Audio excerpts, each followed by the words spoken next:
John, I've been trying to get bigger myself, and it looks like you got so much bigger since the last time I seen you. Thank What are you, some bro. things that I can do as far as maybe nutrition wise What to are really you put doing some right weight? now? Tell me, what are you doing right now to trying to get bigger? Well, for me, probably I'm not consuming enough calories, I would assume, and maybe it's the lack of carbs. Carbs. I mean, honestly, I think for me, people think I'm like big and stuff, but I'm pretty fat actually more than anything. Like I'm a pretty fat ass. I mean, I do have muscle, but I don't really focus on like trying to be lean these days because I mean, family, work, more focused on that kind of stuff than trying to be lean and try to impress every girl out there. That's not my thing anymore. So there's no reason to do that. So for me, first I don't really focus on staying so lean. Like a six pack abs not my thing right now. Right. It's just if I get lean enough to do it, then that's cool. But I focus on progressive overload. I focus on mind muscle connection to make sure that I'm progressing the overload correctly with the same mind muscle connection. Because a lot of people they lose the connection to the muscle when they're lifting heavy.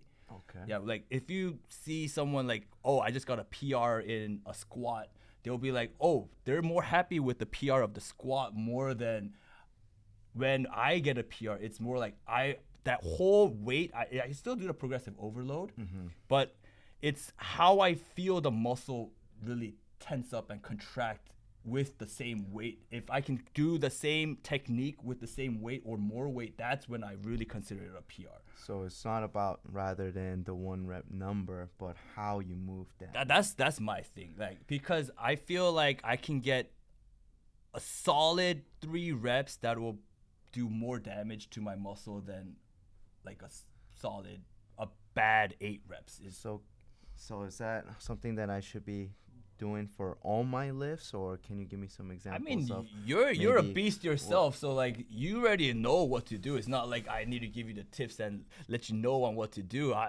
For me though, like that's just how I got big. Like I was even when I first started, like I was never really into like powerlifting or strength training. I was just completely focused on hypertrophy. Like I need to grow the muscle. I need to contract the muscle. I need to have connection with the muscle. Like that's the only thing I did. And my first years of training, like I was just going on like YouTube watching videos, and then people would say, look, this exercise, you should feel it in your upper chest.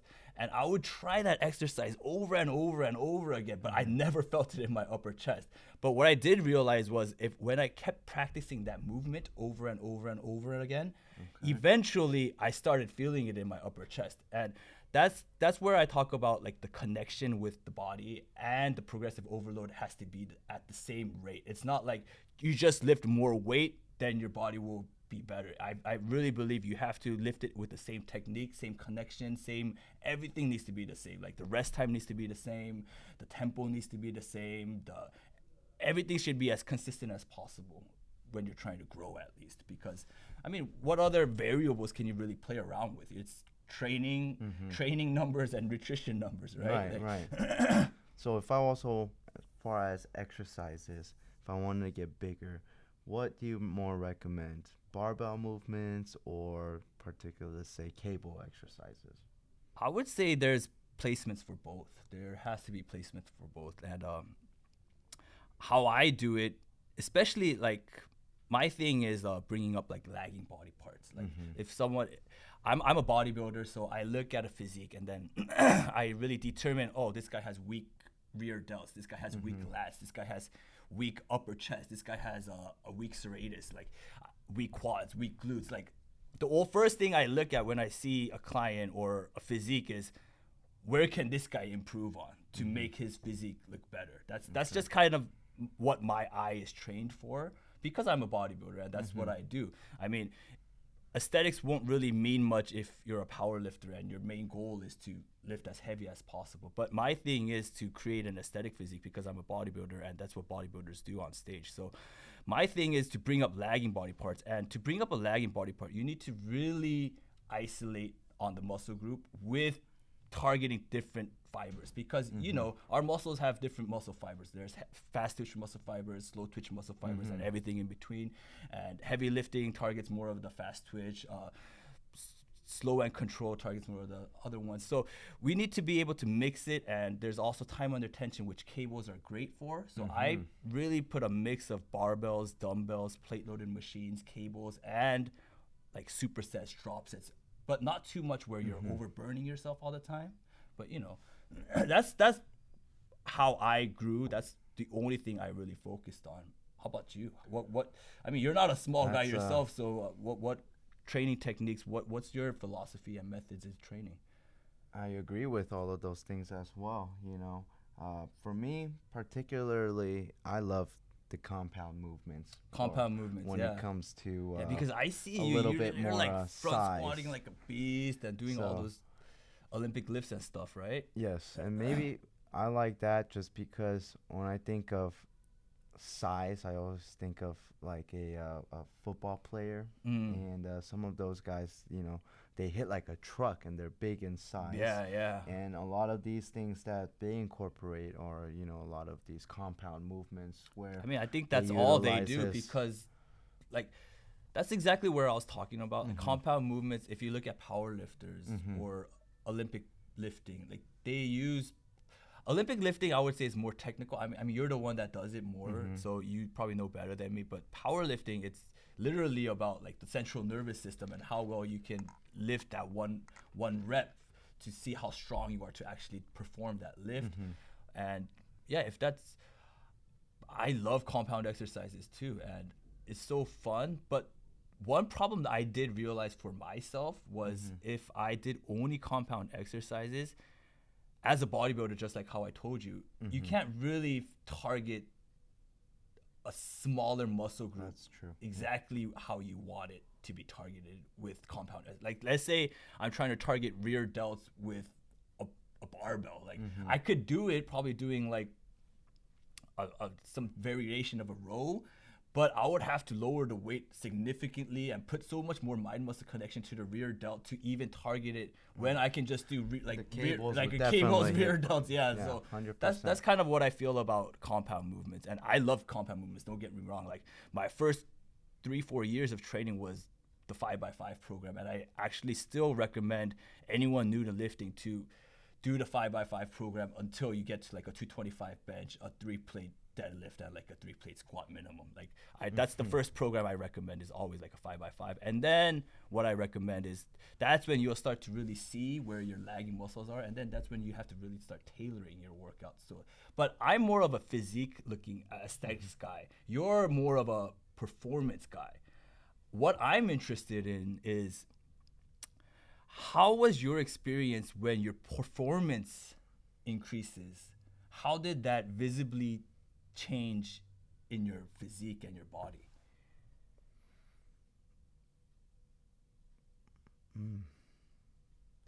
So as my performance increase, I always like to try to see how some of these exercises are functional on the mat or the field, as we say. And sometimes that's more, so it's more of like athletic training, you would say? Style training. And I always look at some of these movements as functional everyday styles. For example, I will never do a bench press in my everyday life. However, I may, you know, lift something over my head to put it over the shelf or the counter. And that's more of the functional athletic performances. But as I was doing this helped me more focus on my range of motion, which definitely played part to what was your question? how did functional how did performance uh-huh have a difference in your physique? Oh, okay. So as I increased my range of motion, it allowed me to target some lacking muscle groups that I had because I had better range of mobility. So yeah, that's gave something me I a better also physique, I in also my realized, in order to fix these lagging body parts that you have, in order to have like let's say you have stubborn ass muscles that just don't grow. Like for me, it would be my lats. My lats just wouldn't grow, or my rear delts. And a big problem that I realized was it wasn't really the exercise that I'm trying to perform is the problem. It's me and my body that can't perform the exercise correctly. And I can't execute and perform it correctly, so I don't feel it in the muscles that's supposed to, where you're supposed to feel. So what I do with a lot of my clients is I fix on their mobility and their tightness muscles, whatever area that they have a lagging body part. I try to fix the mobility in the area, get blood flow in that area, and over time their mobility in that area gets better and their muscles actually start improving at the same time. So is that the kind of thing that we're talking about right now, where you say exactly mobility and posture, where that kind of stuff will have an impact on the physique afterwards? And sometimes the mobility, I did notice to get, for example, the teardrop in the quads, a full range or a deeper movement of extensions or, leg presses or squats really broke down the fibers to gain the teardrop. And that did increase the physique aspect and performance because as if you don't go into that depth, you can't even hit that part of the body part that you're trying to hit, right? And the teardrop will never happen with quads, quarter squats, or quarter leg press. You don't see teardrops in quads that just do like half squats and don't go ass to the grass, like, or even on the leg presses with the the partial leg presses. So my thing is then, why do we have to do that with compound exercise? I mean, it works. I mean, you do it all the time. Because my thing is, I would just find a variation to target the quads only with like a different exercise or a different way of hitting it with like angles and stuff. Is that something you mess around with, or do you just kind of stick to? I think all angles is very important, and I think I myself do a little bit too much compounds and probably need to incorporate more angle movements with more. I probably need to be doing more compound movements. We all have our weaknesses and stuff. So. But I think that's just hitting all the different angles is definitely going to be the most beneficial for size and growth. That's awesome, 100%. Man. How about nutrition? I mean, you're the pro in nutrition here, Mr. Chef Adam. So give us some tips on how you can. So actually, I was very small and I did get bigger. I'm not that big, but I was a lot smaller. And for me, when I was getting bigger, I did try to consume 1 gram or more of protein. But I wasn't shy on the carbs as well. I know a lot of times people take away from the carbs and they shouldn't eat too much of this and that. You got to eat the carbs. I mean, I'd say carbs are always the performance then. Yeah. I was more favoring the carbs to the fats. Do you like to eat more carbs or fats, or how do you go plan your if I'm trying to bulk, do you incorporate more fats or carbs into the diet? Me personally, I do more of a carb and fat split after setting my protein nearly 40 or 50%. Okay. So if my protein's at 40% of my macros, then the rest would be pretty much an even split of carbs and fats. If I'm cutting lower and lower, the difference would be less carbs and more fat. But that's just me personally, because my genetics, like I'm prone to diabetes. I have high blood sugar levels. Like just as a kid, I had diabetes, and that's something I struggled with. Both my parents have diabetes, so like I'm very prone to getting high blood sugar if I start eating the wrong foods just a little bit. So that's just my personal thing. So I just can't. My body just can't take sugar very well. That's in simple terms. I just can't take sugar, and I get fat if I have too much sugar. So I have to kind of complement those carbs with extra fats to make up. But carbs always have, there's good carbs, bad carbs, fats, there's good fats, bad fats. So I always do try to have good carbs and good fats, even when I'm doing the split. And protein, obviously, it's a source of protein that doesn't have carbs or fats when I'm choosing the sources. So that's kind of how I choose it. When you told me you're not scared of carbs, what happens when someone, I'm not talking about me because I'm kind of the special case here with the horrible ass genetics here, but what happens when someone that doesn't have like an issue with carbs starts cutting carbs because the world tells them that carbs are bad? I know that the keto diets or a lot of these things, people are scared to eat carbs, or nowadays all this gluten free and all of these things. But for me, I was always learned that for your brain to even function at maximum capacity, you need the bare minimum of 50 grams of carbs for your brain to even function Bare correctly. minimum, huh? Okay. So if you don't consume, and there's a lot of people that consume 20 grams of carbs only because they're on a low carb, quote unquote, diet. At this point in a long period of time frame, your brain will start not performing as well or to your maximum capacity, and it will have it will have an effect on you in the long term. So I never was afraid of carbs in a sense. And so yeah, for me, I always just like to Go hard on go the carbs. hard on the carbs, I guess. But there's also bad carbs and good carbs too. You know, there's bad carbs like fried food and pizza and those kind of things, and there's good carbs like quinoa, sweet potatoes, pumpkins. Like, and for me, fruits.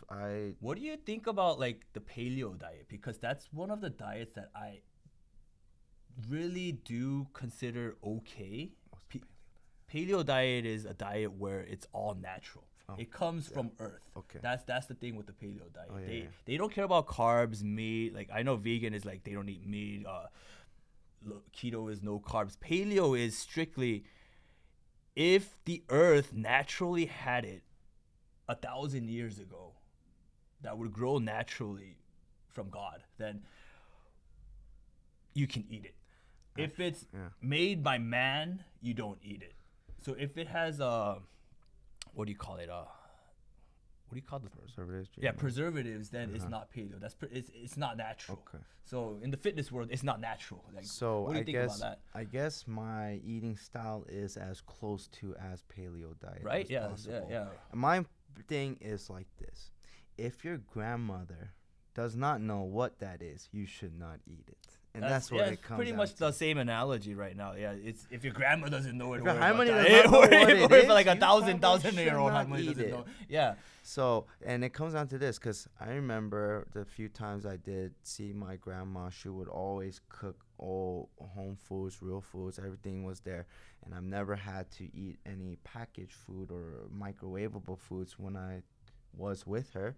And I think that always stuck to my head. And that quote goes back to if your grandma can't pronounce it, and those words are just too long, you probably should not consume it.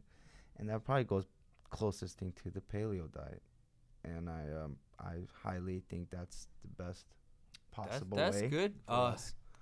Good And- that we thinking alike in that term. So yeah, I mean that's something I always I don't really say I stick to a fad diet, but I always do try to stick to ingredients and natural stuff whenever I'm choosing my food. And that stuff, I believe it digests better in the body. It has better reactions to your body, which will also help in you gaining more muscle in the long run, right? Yes. 100%. Yeah, so I mean, that's pretty much how I got bigger. That's pretty much how you got bigger. That's pretty much the basics of nutrition right here. And What is now if I wanted to, your shoulders are so big. I want to get a little bit of bigger shoulders. What's your favorite shoulder exercises to do? And tell me a little bit about the rep schemes. shoulder exercise. I really, I made a reel about this like not too long ago about shoulder exercises, but really, for me and a lot of my clients, I'm not saying this is the way, but just from experience, what I've noticed was if I do shoulders in a very high rep sequence, and I'm talking about like I would get a 5 pound reps? I'll get like a 5 pound dumbbell and do 100 reps. Ooh, 100 reps. Like I want you guys to all try that right now. Like go get a pair of 5 pound dumbbells and do 100 lateral raises nonstop. You will feel the burn in your shoulders, and it'll feel good but painful. So that's kind of how I do all my shoulder training. I do the heavy work, but the majority of the work I do, I really like to tear it up with volume, and that's kind of what worked for me, and it does work for a lot of my clients. Does is what that I go saw. particularly with shoulders as the smaller muscle groups, or It do you might go be that because with just all muscle I groups? think it's because of I'm not a scientist here, but I think it's because of the muscle fiber distribution in our muscles, and maybe the shoulders do have like a more tolerant to reps kind of Okay. thing. I don't know, but I just know what works, and that's what worked for me, and that's what I did. So yeah. Nice. I gotta definitely give that a try. For sure. Yeah. All right, man. Man, today's episode. This is actually our first episode, and I think it came out pretty decent. Practice. Practice. So Practice or real? This is just practice. no, this is real. We can use it probably. Why not? We Yeah. can use it. Yeah, we can use it. Yeah. Someday. Yeah. So, how should we end Hold it? on. There's some like okay. No, I wanted to ask you a few more things about getting bigger too. Cause this is also gonna be like if I'm watching this and I'm like a skinny gym bro and I'm like looking at the bigger gym bro. Yeah, you want wanna to know. You wanna know. I want Yeah. more. Give Yeah, me more. yeah, like yeah. how do I get bigger? How do I get bigger? All right, so let's put So some like, value in it. Yeah, let's do Let's it. like so it's like what can I ask you besides for getting bigger? Let's see. Now I want to get so John, I want to get some bigger arms too. I've been doing a lot of 21s. Do you recommend some of these type of movements, or do you just go straight with kind of volume for these as well? So, 21s. Yeah. What do you think about that exercise actually? A lot of people just kind of do it just because it's so popular. Like, but if you ask them why are you really doing this 21, they have no idea why they're doing it. Yeah. So 21 is it's a technique where you focus on half reps from bottom position, and then you focus on the top portion, and then you focus on full range of motion. So I want to ask you, why do you think that's so beneficial over 8 reps of solid heavy? I think maybe since we're catering to each segment of lower and top, we can force more blood flow into specific parts, and maybe at the finishing, now we're really maximizing blood flow into our muscles. Yeah, Do you it's think to that's really expand the muscle while you're doing it, so that you can get a pump. And this is something I learned from my mentors and coaches. They say a pump is just a visual appearance of you in the future, and that say it's different per person, but a pump can be you 1 year from now, it can be you 3 months from now, depending on how good you are with your workouts, how good you are on point with your everything on fitness. And they say a pump is kind of like a preview of how you're going to be looking in the future, and I really do believe that. And that's why blood flow is so important in how you want to create shape in your body, is what I feel. So when you want to grow, I really feel you need to be doing lower reps. You need to be doing 6 to 8 reps with solid ass form. But when you're really trying to put in the details and put in the quality of the muscle, the much matureness of muscle after you've built the size, that's when you really have to do the refining. That's when you start making a fluff and puff into diamonds. And I feel that's after you've already grown. That's when you have to start doing that. If you're trying to do the stuff that's supposed to be done after you put on the size, that stuff's not going to be putting on the size. So we shouldn't skip the first 3 You steps. you shouldn't skip the hard lifting to try to compensate with 21s. Is pretty much what I'm saying. Do the stuff that works, and then when you feel like you're lacking quality and muscle definition and muscle shape and the details of your muscles, that's when you realize, okay, I don't need more size. I think too many people get caught up on size and they really forget about quality. But I'm more of a quality over everything kind of guy, and I believe That makes that's sense. how diamonds are made. That's So, true. Yeah. Okay. Now we talked about a little bit about consistency before, in far as getting bigger. I've go to the gym. Well, I don't say. Let's just say I don't go to. Let's just say I go to. I go to the gym 3 times a week. Do you think that's enough for us? Do you think that's enough consistency to get bigger, or should I hit it a little bit more? I would say if you're going 3 times a week and do that for 10 years, that will be way better than going 7 times a week and only doing it for a year. That makes sense. Yeah. I think that's the only way I really look at it, because Okay. not everyone.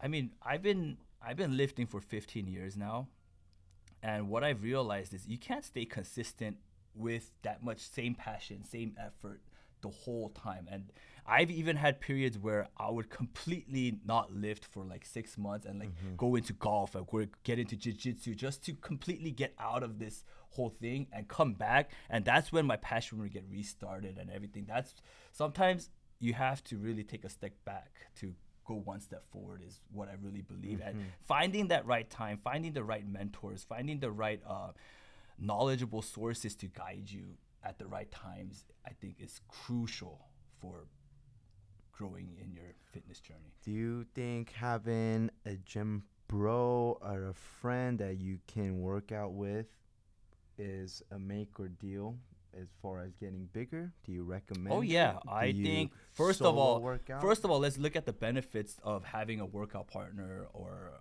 a personal trainer getting or bigger. coach, or for getting bigger. First of all, you have the accountability. Mm-hmm. You guys are together. You guys are a one. If one person doesn't come, you guys are letting each other down. So get that accountability right there. Number two, you can start doing forced reps. When you can only do 4 or 5 reps by yourself, and then I force you up to do another 5 more reps, that's gonna put a lot of tension on the muscle and force it to go into overdrive, and you are gonna get bigger from that also.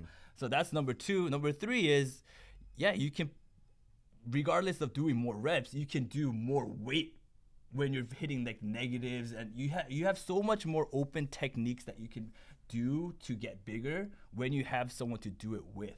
However, there is a better downside to working out alone, which is focus. You can stay a lot more focused, dive deep into your muscles when you're working out alone. So I kind of do like a little bit of both. When I'm trying to grow though, I would get a partner. Get a When I'm gym trying to make diamonds, it's all focused. Okay. That's when I'm in there in my zone, just zoning out and just focusing in on the muscle. We gotta find your gym bro, boys. Yeah, let's go find your gym bros. All So- right, man. Let's just end our first episode over here. Let's end our first episode over here. And guys, if you haven't joined WillFit yet, make sure you get and join our membership. We have the craziest, and I'm talking about the craziest 7-day trial right now. We put that 7-day trial on steroids, and you get a lot. So if you're interested, just check the description below, and it'll have links there so you can follow along. All right, guys. Thank you. Don't miss out. Don't miss out.